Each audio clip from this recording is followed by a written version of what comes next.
welcome to Girls Got Stories. I'm one of your hosts, Emily. And I'm your other host, Victoria. And for today's first episode of the season, we're going to be talking about stereotypes and how they're reflected in society. Along with how social media affects stereotypes and beauty standards within the world.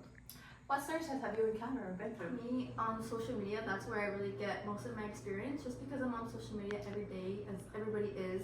And I'm always scrolling like on TikTok or Instagram, and I always see how the stereotypes are, oh, you either have to have like a nice body, like a slim figure, or they like them thicker. Like you really can't win, like depending on what type of body type you have.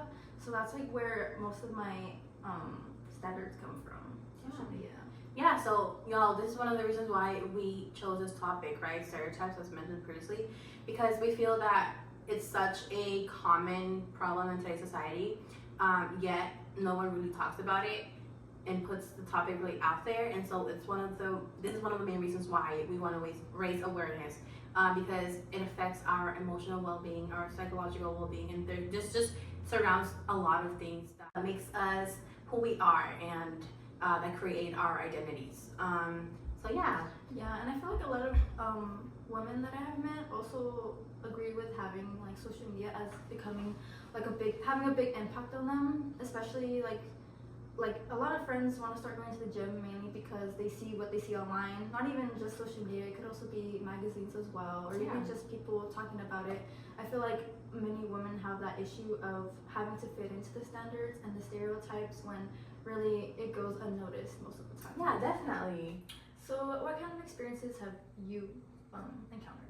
Yeah, so I feel like in a lot of aspects that you mentioned previously, I feel like I could relate to like the beauty standards, you know, of like the typical body of like slim body or thick body, you know. Regardless of how we look, I feel like we should still embrace how we look, you know, regardless of like, and I know that stereotypes in that aspect can be very, very like influential. But going back to like my personal experiences, I feel like I've only encountered body stereotypes and some sort of like cultural stereotypes.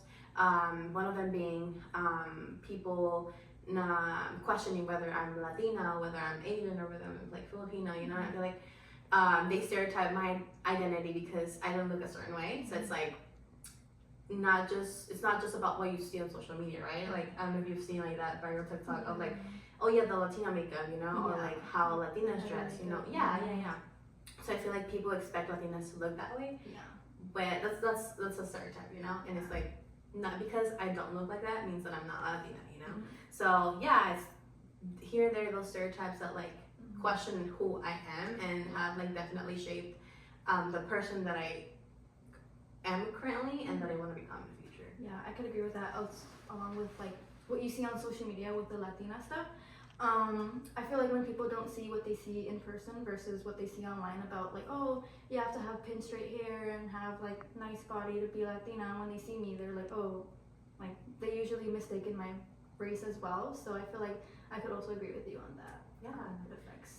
Yeah, so it's important for us. I think that something that I can speak for the both of us is that maybe generalization, you know, it's a problem in today's society that like sometimes we do it unconsciously, you know, subconsciously, but it's definitely something that as a society we should work on because it can definitely get to a point which is hurtful for people, you know, because you're assuming that this person is from this race or this culture, or that it could be a total problem, you know, that embraces just stereotypes in general, but have in mind that there's a lot more out there and that people live and have different I feel like experiences. what makes like these stereotypes worse is how, you know, when people are just always on their phone, and this has become like an addiction. So I read this article, I'm gonna put it here, how there are about 5.2 billion social media users as of October 2024. I think that is more than almost the population of the world. Yeah. And I have found another article here where it says that 210 million people out of those billion people suffer from addiction to social media. So I feel like that is a very hard thing to do, especially because those are the type of people that feed into these stereotypes and these beauty standards that we see on social media on a daily basis. Yeah, so I can totally relate to what you said. I feel like it is really insane how like younger generations are able to just feed from the internet, you know. And I feel like that's something that I wasn't really seen before, like in the older generations, but now it's really common. And I think I've also read an article, I'll link it down below or put a screenshot right here, that said that children as young as 5 years old are able to identify stereotypes, and these stereotypes become more multidimensional and consistent as age increases.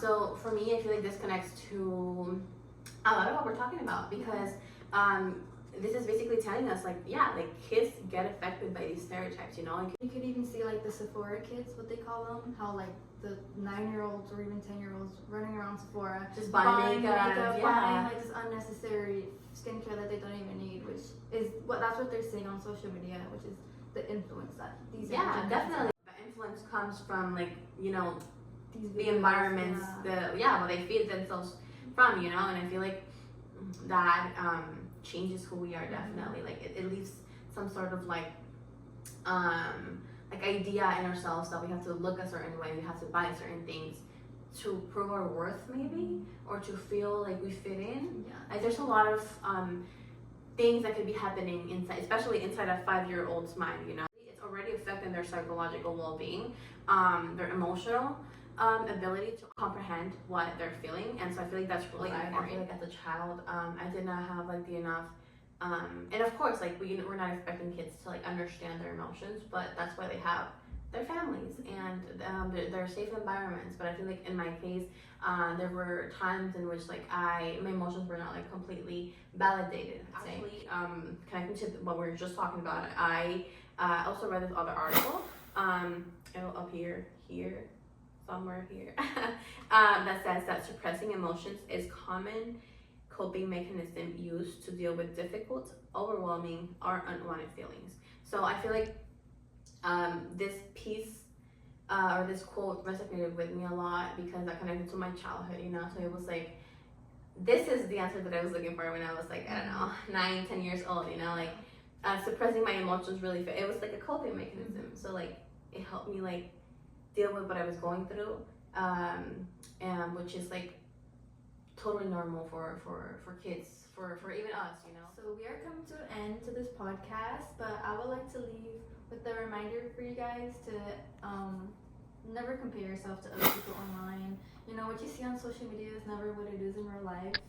So don't let social media get to you. Always have good self-esteem, never lower that, and never think that you are lower than what you actually are. Yeah, and on my behalf, y'all, I'll say that yes, stereotypes are always a way to influence how we view ourselves, and I feel like stereotypes are never gonna end, right? Like stereotypes are something that is gonna continue, unfortunately, right, throughout generations and generations. But the thing here would be that we need to raise awareness, right? And whether you feel like you don't fit in, or you look different, or you feel different, like embrace those differences, because at the end of the day, what makes us different is also what makes us so similar. And if you ever feel like you don't understand your emotions, please seek help. There's a lot of help out there, and stay informed, because knowledge is power. And Victoria said earlier, comparison is the thief of joy. Yeah, definitely. And we both live by those two quotes. Important. Like, I cannot stop saying how important it is to raise awareness about these issues, because maybe the person that you're watching on the other side of the screen has gone through a lot of the experiences that we have in similar, right, in common. And I feel like raising awareness and raising our voices to leave an impact, you know, in those future generations can really make a change. And yeah, so that's gonna be pretty much it for today's episode. We hope that you guys enjoyed it, and see you next time. Bye. Like and subscribe.